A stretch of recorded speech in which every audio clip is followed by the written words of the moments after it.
हरी शरणम गाइस, कैसे हैं आप सब। आशा करती हूँ आप सब अच्छे होंगे। चलिए अपने गुरु महाराज जी की टीचिंग करते हैं। हमारी टीचिंग चल रही है उसे इंट्रूसिव थॉट्स के लिए।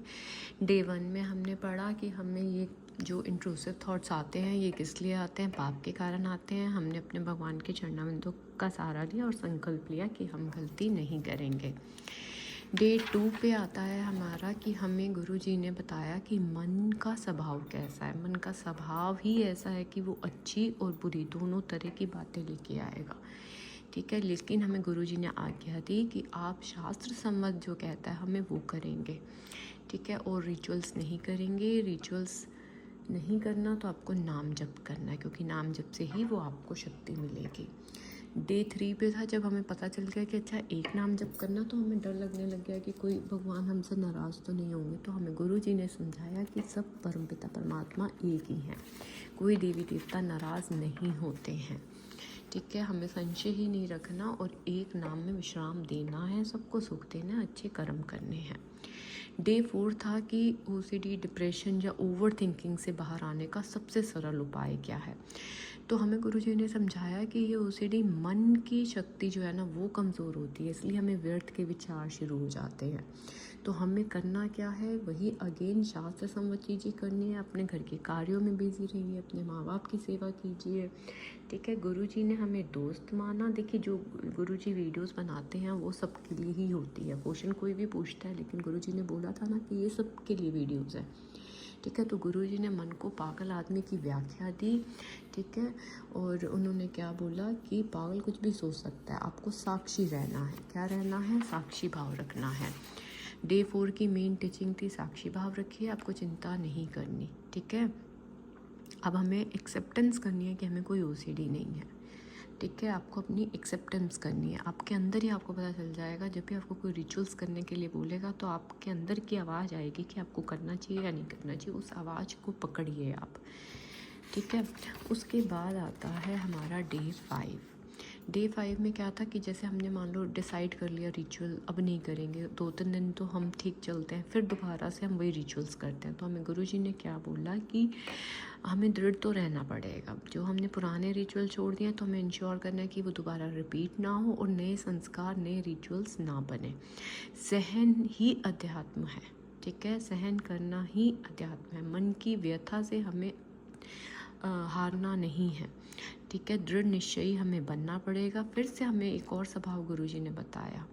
क्या सब पहला स्वभाव क्या था? मन का स्वभाव ये था, मन कोई भी विचार ला सकता है। दूसरा, मन पागल आदमी भी बताया गया। तीसरा, मन का स्वभाव ऐसा है कि मन प्रमथन जैसे कि पहले रिचुअल्स कर लो फिर से नहीं करेंगे, तो उसकी इस चाल में नहीं आना कि हाँ अब कर लो फिर नहीं करूँगा, ठीक है। जो रिचुअल छोड़ा है उसे हमें चांस नहीं देना दोबारा करने का, ठीक है। और मेन डे 5 की मेन टीचिंग है, थॉट्स आते हैं जाते हैं, जैसे ऋतुएं आती हैं जाती हैं, सर्दी गर्मी, हमें इनकी तरह इनको सहन करना है। अपने काम को, क्रोध को, नेगेटिव थॉट्स को, ना कि मन के कहे के अनुसार रिचुअल्स करना है। हमें सहन करना है, टूटना नहीं है। संकल्प लेना पड़ेगा डे 5 में हमें कि कुछ भी हो जाए रिचुअल्स नहीं करेंगे। तो मैंने तो ले लिया, क्या आपने संकल्प लिया? डे 6 आता है कि भगवान और संतों के प्रति गलत विचार आने लगते हैं। अब भैया हमने जब अच्छा बनने की कोशिश करी तो हमें कहीं ना कहीं से इस तरह के इंट्रूसिव थॉट्स ये सब शुरू हो गए। तो गुरुजी ने कहा मन फेंक रहा है वो, आप थोड़ा ना बोल रहे हो, उसका कोई भी प्रभाव नहीं है, उससे कुछ भी नहीं हानि होगी आपकी, ठीक है। ये मन फेंक रहा है, आप समझिए। मन पागल आदमी है, मन कुछ भी सोच सकता है वो, लेकिन हमारे ऊपर अटैक तभी करेगा जब हम उसको स्वीकृति देंगे, जब हम उसकी हर बात के अनुसार, जैसे उसने गंदा सोचा और फिर हम मान लो कुल्ला करने चले गए, रिचुअल्स करने चले गए, पूजा रिपीट करी, कपड़े चेंज किए, जब ऐसी चीज़ें कर रहे हैं तो वो हम पे अटैक करेगा। हमें उसको स्वीकृति नहीं देनी, डरना नहीं है।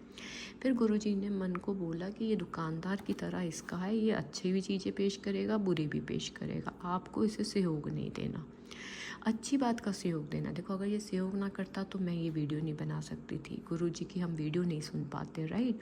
तो सहयोग भी करता है, तो आपको ये देखना है कि ये कब आपको अच्छी चीज़ बोल रहा है, कब आपको गंदी चीज़ बोल रहा है। जो गंदी चीज़ है आपको उसको रिजेक्ट करना है, ठीक है। याद रखिए इसका प्रभाव हम पे तभी पड़ेगा जब हम इसको स्वीकृति देंगे। अगर हम इसको स्वीकार ही नहीं करेंगे, मान लो इसने बोल दिया कि तुम नहाओ दोबारा, आप नहीं नहा रहे, तो इसका कोई प्रभाव नहीं पड़ेगा। थोड़ी देर के लिए जलन होगी, उसको सही है बस, ठीक है। जब फिर किसी ने फर्दर पूछा कि हम बड़े दृढ़ निश्चयी हो जाते हैं तो हमें तो और जलाने लगता है, तो उन्होंने क्या कहा कि मन इसलिए जलाता है क्योंकि उसके पाप नष्ट हो रहे हैं, ठीक है, वो चाहता नहीं है, तो हमें तो उसको भी पवित्र करना है ना।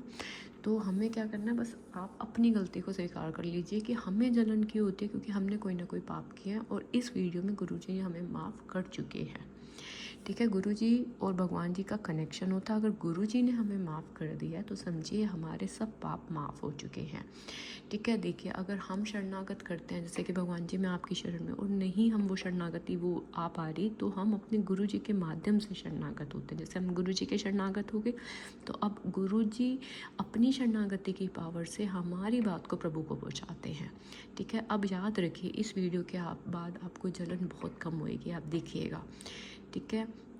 बस हमें क्या याद रखना है, मन के प्रपंच को स्वीकार नहीं करना।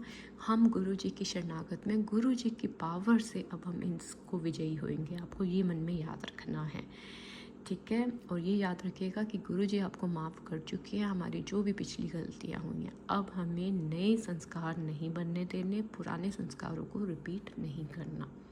ओके गाइस, तो अमल कीजिएगा। डे 6 तक की टीचिंग्स हैं, आशा करती हूँ ये टीचिंग्स आपको हेल्प कर रही हैं। हरि शरणम, थैंक यू।